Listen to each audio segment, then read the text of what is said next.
से बेनिफिट मेरा नाम डॉक्टर अंकुर फातरपेकर है। मैं heart and vascular super speciality group of hospitals यहाँ काम करता हूँ और हमारी पूरी टीम है यहाँ पे। Doctor Meghav Shah, doctor Amit Gangwani, doctor Harshad Sagar, doctor Anirudh Pawar, doctor Gauri Shinde, doctor Amruta Limaye and doctor Kunal Pathak. हम ये पूरी जो ग्रुप है वो स्पेशलाइज करती है हार्ट थेरेपीज में, जो कॉम्प्लेक्स एंजियोप्लास्टीज है, हार्ट में पेसमेकर है और वॉल थेरेपीज में। सबसे ज़्यादा फोकस हमारा स्ट्रक्चरल हार्ट थेरेपीज में, जिसका मतलब होता है वॉल की जो स्ट्रक्चर है वो खराब, मतलब हार्ट की जो स्ट्रक्चर है वो खराब हो गई, जैसे कि वॉल खराब होना या वॉल न खुलना, ये सब चीज़ों में बिना ओपन हार्ट करके पैर के रास्ते से एंजियोप्लास्टी जैसे ही वॉल रिप्लेसमेंट करना, ये हमारा एक फोर्टे है। आज हम यहाँ पे प्रेस कॉन्फ्रेंस कर रहे हैं इस चीज़ के लिए कि हार्ट की एक थेरेपी है जिसको क्लिपिंग प्रोसीजर बोलते हैं, या TEER transcatheter edge to edge repair, जो लीकी वॉल्स में एक क्लिप द्वारा सूक्ष्म तरीके से बिना ओपन हार्ट के जाके हम वहाँ जाके क्लिप लगाते हैं, जिससे वॉल की लीकेज कम हो जाती है और पेशेंट के पूरे आउटकम में और पेशेंट के सिम्टम्स में इसका बहुत ज़्यादा फायदा होता है। वो थेरेपी के बारे में बात करने के लिए यहाँ जुटे हैं। डॉक्टर मेघू। सो जैसा अभी हमने आपको बताया था कि क्लिप प्रोसीजर क्या है। सो बेसिकली हम कपड़े सुखाने के लिए जो क्लिप लगाते हैं कि दो कपड़ों को जोड़ देते हैं, सो वैसे ही उसी लाइंस में जो बाल के जो दो हिस्से रहते हैं, जो दो लीफलेट रहते हैं, उसको क्लिप कर देते हैं ताकि जो बाल का जो लीक है, जो बीच में से खून जो आगे नहीं जाके पीछे वापस आ रहा है, उसको हम क्लिप कर देते हैं ताकि वो बाल चिपक जाए एक साथ, पीछे क्लिप लीक ना हो और ज़्यादा खून आगे मतलब शरीर में जाए, और ताकि पेशेंट को जो तकलीफ़ होती है, तो नॉर्मली ये जब लीक होता है तो पेशेंट को क्या तकलीफ़ होती है, तो उसको सांस लग सकती है, पैरों में सूजन आ सकती है, उसको फेफड़ों में पानी भर जाता है, तो देख नहीं पाता है, उठ के बैठ जाना पड़ता है, बार बार हॉस्पिटल में एडमिट होता है हार्ट फेलियर की वजह से। तो ये सब चीज़ें वो क्लिप लीक कम करने से ये तकलीफ़ें पेशेंट की कम हो जाती है और पेशेंट को ज़िंदगी तो लंबी मिलती ही है, बट पेशेंट को अच्छी ज़िंदगी मिलती है।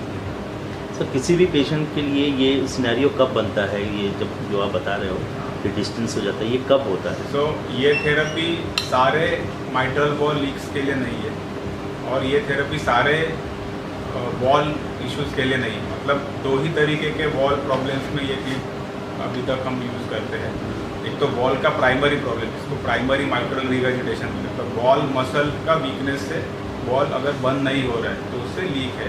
दूसरा, अगर हार्ट बड़ा हुआ है, जैसे हमने अब देखा हार्ट चेम्बर बड़ा हुआ है और वॉल लीफलेट्स काफ़ी स्पेस्ड है, मतलब अपोजिशन नहीं हो रहा है, दूर हो गए, तो उनको नज़दीक लाने के लिए थेरेपी है।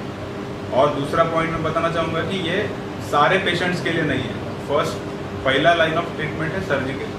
अगर पेशेंट सर्जरी मतलब ओपन हार्ट के लिए अनफिट है, इधर एज ज़्यादा है या फिर हार्ट फंक्शन कम है या बाकी कोमॉर्बिडिटी ज़्यादा है, लंग्स का प्रॉब्लम है, किडनीज का प्रॉब्लम, तो ये पेशेंट्स में जिनको सर्जरी ऑफर नहीं कर सकते, ये पेशेंट्स के लिए ये थेरेपी हम दे सकते हैं। इसका एक्सपेंस क्या होता है और सक्सेस रेट क्या है? तो हमारे सक्सेस रेट जो है, अगर आप अच्छे से प्रोसीजर करते हैं, आपका अच्छे से क्लिप डिप्लॉय हुआ है, उसके बाद आप सेटिस्फाइड हैं आपके एंड रिजल्ट से, तो ये सक्सेस रेट दो तरीके से डिफाइन होता है। एक तो प्रोसीजर अच्छे से किया है या नहीं, और उसके बाद पेशेंट में कुछ इमीडिएट कॉम्प्लिकेशंस आए या नहीं, द फर्स्ट 24-48। जो हमारा एक्सपीरियंस रहा है, जहाँ तक डिप्लॉयमेंट की बात है, I think almost nearly 100% success rate है, बट अगर आप डेटा देखेंगे तो 98 to 99% का सक्सेस रेट नोट किया जाता है।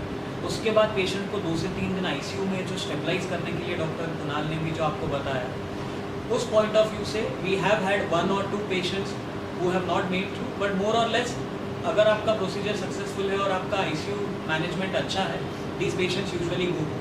Second part of question is कि आपका कॉस्टिंग, कॉस्ट डिपेंड करता है कि अगर आप इंडियन प्रोडक्ट यूज़ करते हैं या फिर आप फॉरेन प्रोडक्ट यूज़ करते हैं। As far as Myval which is Indian company, my clip, उसका कॉस्ट अप्रॉक्सीमेटली 25 lakhs के आसपास आता है। समटाइम ऑन ह्यूमैनिटेरियन ग्राउंड्स हमने with discussions with the company we have always tried to help in terms of helping out the patient.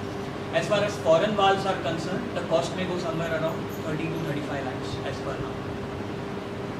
तो government की तरफ से कोई हेल्प होती है इसमें, अगर कोई पेशेंट चाहे तो? लीफची जी किंमत आहे ती खूप जास्त आहे. तर मग आपण गव्हर्नमेंटला आता ह्या प्रेस कॉन्फरन्सचा उद्देशच ते आहे की लोकांपर्यंत क्लिप काय आहे, मॅटरल वॉल लीफमध्ये क्लिप का वापरतात, केव्हा वापरतात आणि त्याचं बेनिफिट काय आहे, जे की आम्ही आता बघतोय. आता आम्ही प्रोसिजर्स बघून बघतो की 1-2 दिवसात पेशंटला खूप चांगला फरक पडतो आहे. तर मग तुमच्या माध्यमातून हेच सांगायचं आहे की ही जी लीफची थेरपी आहे ही लोकांपर्यंत पोहोचावी, काही डॉक्टरांपर्यंत पोहोचावी आणि गव्हर्नमेंटपर्यंत पोहोचावी, जेणेकरून त्याची किंमत कमी करता येईल आपल्याला आणि जास्तीत जास्त लोकांना आपल्याला याचा फायदा देता येईल. इसका एक उदाहरण अगर मैं और ऐड करूं तो जैसे आयुष्मान भारत एक गवर्नमेंट का स्कीम है जिसमें काफ़ी तरह के stent, pacemakers add on हो गए, बट ऐसी कोई स्कीम नहीं है जिसमें वाल्व थेरेपीज ऐड ऑन हुए हैं. तो अगर गवर्नमेंट ऐसा कोई भी स्कीम निकालती है कि जहाँ पे, बिकॉज इसमें ये एक स्टेंट डालने जैसा प्रोसीजर नहीं है जो किसी भी छोटे सेंटर में किया जा सकता है. इसके लिए एक एक्सपर्ट टीम चाहिए, सिर्फ एक कार्डियोलॉजिस्ट है, एक इमेजर का रोल नहीं है, इसमें पूरे एक टीम अप्रोच होता है और एक टीम का बेनिफिट होता है इसमें. तो ऑफकोर्स ये हर छोटे सेंटर पे नहीं किया जा सकता, बट अगर कोई गवर्नमेंट ऐसे स्कीम्स के साथ आती है जहाँ पे ये एडवांस थेरेपी, जिसको अमेरिकन स्टडीज़ के द्वारा अप्रूव्ड थेरेपीज़ हैं, और गवर्नमेंट उसमें कुछ भी योगदान करे तो ऑफकोर्स पेशेंट्स के लिए काफ़ी बेनिफिट होगा. ज़्यादा से ज़्यादा ये पेशेंट ये चीज़ें अंडरगो कर पाएंगे.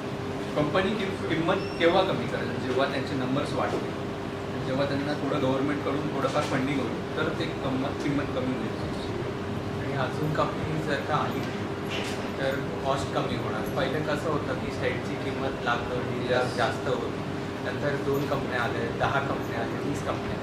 तसेच वालच्यामध्ये कंपनी जर का वाढले तर त्यांची कॉस्ट ऑटोमॅटिकली कॉम्पिटिशन झालं आणि खूप वर्ष झालं तर ते कॉस्ट कमी होत राहणार. सो बेसिकली कसं आहे की कॉस्ट इज वन फॅक्टर, पण लोकांना माहितीच नाही आहे की अशी थेरपी अवेलेबल आहे. म्हणजे आमच्याकडे असे पण पैसे लोक आले की जे श्रीमंत होते पण त्यांना माहिती नव्हतं की हे क्लिपसारखं काही प्रोसिजर करू शकतो. सो कॉस्ट आहे, पण पहिले आपल्याला ते जागरूकता म्हणजे आम्हाला तुमच्या माध्यमांनी ते जागरूकता वाढवायची की असं प्रोसिजर अवेलेबल आहे. एकदा ते लोकांना कळालं, नंतर ते सरकारना समजलं, तर नंतर आपण ते दुसरी कंपनीज मॅन्युफॅक्चरिंग करणार, गव्हर्नमेंट इंटरव्हीन करणार आणि नंतर ते कॉस्ट कमी होईल आणि इट विल बी. या प्रोसिजरमध्ये NGO येतात का? काय या प्रोसिजरमध्ये NGO येतात का? NGO ज्यांना मदत करायची असेल ते साहेब कोणालाही मदत करू शकतात. म्हणजे आम्ही तर ओपन आहोत की म्हणजे खूप सारे गरीब पेशंट पैसे नसल्यामुळे याचा फायदा घेऊ नाही शकत. NGOs, government schemes, CM fund, Ayushman Bharat, कुठे ना कुठे गव्हर्नमेंटकडे हा मेसेज पोचला की अशी थेरपीज एक्झिस्ट करतात आणि लोकांचा फायदा होतो याच्यामुळे, तर कुठे ना कुठे there will be some action आणि पॉझिटिव्ह ॲक्शन व्हावी. तुमच्या माध्यमातून आम्हाला हेच मेसेज सगळ्यांना द्यायचं. ये प्रोसीजर के बारे में अवेयरनेस काफ़ी कम है, तो उसको बढ़ाने के लिए क्या स्टेप्स लिए जा रहे हैं, उसके बारे में क्या बताएंगे? आज हम प्रेस कॉन्फ्रेंस कर रही है तो फर्स्ट लाइन ऑफ वे है कि लोगों तक पहुंचाना मीडिया में. उसकी दूसरी तरह से हम डिजिटल प्रिंट्स में भी, डिजिटल मीडिया में भी हम जो भी हमारे केसेस होते हैं, पेशेंट टेस्टिमोनियल्स होते हैं, पेशेंट खुद से अगर बताता है कि मुझे कितना फ़र्क हुआ है इसके बाद, तो वो इम्पैक्ट एक काफ़ी अच्छा रहता है और पब्लिक के ऊपर. तो ये 2 तरीके से हम, और बाकी हमारे जो रिसर्च ग्रुप है, हम रिसर्च भी करते हैं. तो कुछ जैसे एडवांस थेरेपीज ये है या फिर कुछ कॉम्प्लेक्स पेशेंट्स में हमने कुछ कॉम्प्लेक्स प्रोसीजर्स किए हैं, तो हम रिसर्च भी करते हैं. तो ये 3 तरीके से हम अवेयरनेस बढ़ाते हैं. मैक्सिमम लोगों तक और गवर्नमेंट तक ये जानकारी पहुंचा पाए कि ये नया थेरेपी अवेलेबल है जिससे पेशेंट्स का फ़ायदा हो रहा है. Adding life to days and days to life. तो अगर जितना इसका इन्फॉर्मेशन बाहर जाता है उतना I am sure the government, NGOs and all the interested party जो भी है वो लोगों की मदद के लिए कुछ ना कुछ ऑप्शंस निकाल रहे हैं. That is what we hope to achieve. Sir lastly जानना चाहेंगे कि ये जो थेरेपी, ये जो प्रोसीजर है, ये इनको करना है और उसके बाद उनकी लाइफ क्या चेंज हो जाती है? सो बेसिकली ये थेरेपी उनमें सक्सेसफुल होती है जिनको बेसिकली ओपन हार्ट सर्जरी के लिए वो अनफिट है किसी कारण. वो कारण क्या क्या हो सकते हैं कि पहले सबसे इम्पोर्टेंट कारण कि हार्ट का पंपिंग बहुत कम होना, ज़्यादा एज होना, बाकी जैसे डॉक्टर मीनू ने बताया तो बाकी के डिसीजेस फेफड़े की बीमारी, किडनीज की बीमारी, जिसकी वजह से जनरल एनेस्थीसिया और लॉन्ग टाइम एनेस्थीसिया के अंडर आना, और हार्ट जैसे ओपन हार्ट में हार्ट बंद करके आपको एक्सेस करना रहता है हार्ट के बाद, हार्ट बंद करने के बाद हार्ट का काम हार्ट लंग मशीन के ज़रिए किया जाता है। ये सिचुएशन में हार्ट को वापस कार्यान्वित करने के लिए बहुत कठिनाई रहती है, हार्ट जिनका पंपिंग ऑलरेडी कम है। ऐसे सिचुएशन में ये जो पेशेंट्स का सबसेट है वहाँ पे ये थेरेपी कारगर होती है, और ऐसे पेशेंट में ये थेरेपी ऑफर की जाती है और सक्सेसफुल होती है। मी एक्सप्लेन केलं तुम्हाला की द प्रोसिजरल पार्ट मी तुम्हाला एक सोपं सांगतो की the take home message how clip काय फरक पडतो. जेवढे आमचे पेशंट आलेत ना त्यांचं एकच कॉमन होतं की साहेब मला रात्री फ्लॅट झोपू शकत नाही. सेकंड, मी जेवढं पाहिजे तेवढं पाणी पिऊ शकत.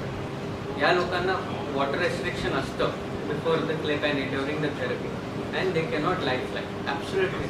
समजा असं जो माणूस आहे जो झोपू नाही शकत सुखाने एव्हरी रात आणि पाणीसुद्धा पिऊ नाही शकत, त्या माणसाच्या जीवनात समजा you are giving him a therapy ज्याला तो झोपू शकतो. Forget the pumping and everything that is there is those are secondary thing. If you can give him the basic right to sleep and to drink water to quench his thirst, I think that is enough to add what the clip can give to a man back or the patient. Thank you, sir.